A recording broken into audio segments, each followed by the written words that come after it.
Hello అండి, అందరూ ఎలా ఉన్నారు? బాగున్నారా? ఈరోజు మీ అందరితో నేను చేపల పులుసుని అయితే షేర్ చేసుకోబోతున్నాను. మా చేపల పులుసు ఎలా ఉంటుందనేది ఒకసారి మీరు ట్రై చేయండి. ట్రై చేసి ఎలా ఉందో నాకు కామెంట్ సెక్షన్లో చెప్పండి. దీనికోసం 2 ఉల్లిపాయలను అయితే తరుక్కొని దాన్ని మిక్సీలో వేసుకోవాలి.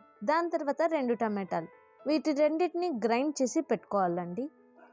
దాని తర్వాత ఒక వెడల్పైన పాత్ర తీసుకోండి. అందులో ఈ ముక్కల్ని అంతా శుభ్రంగా కడుక్కొని చేప ముక్కల్ని అయితే పెట్టుకోవాలి.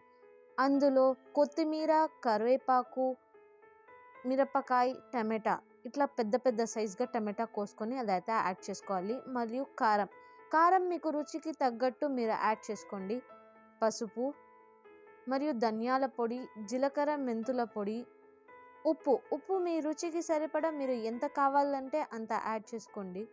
దాని తర్వాత చింతకాయ పులుపు బదులు మీరు మామిడికాయన్న యాడ్ చేసుకోవచ్చు.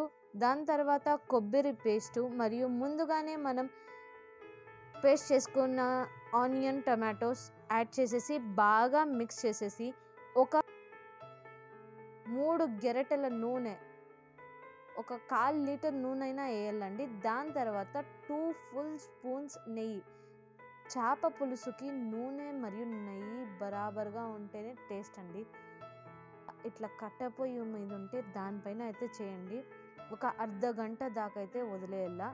ఇలా తిప్పాలండి. ఎప్పుడు చేప కూరలో గెరట పెట్టి మాత్రం తిప్పకూడదు. ఈ విధంగా చూపించినట్టు తిప్పాల. ఒక 20 మినిట్స్ తర్వాత మళ్ళీ 20 మినిట్స్ తర్వాత దాన్ని మూత పెట్టి అయితే మళ్ళీ ఒక 20 మినిట్స్ అనేది వదిలేయాలండి.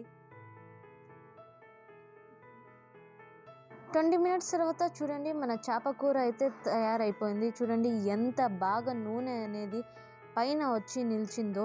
మీకు నా వీడియో నచ్చినట్లయితే లైక్ చేయండి, షేర్ చేయండి. ఇలాంటి మరిన్ని వీడియోస్ కోసం కామెంట్ చేయండి.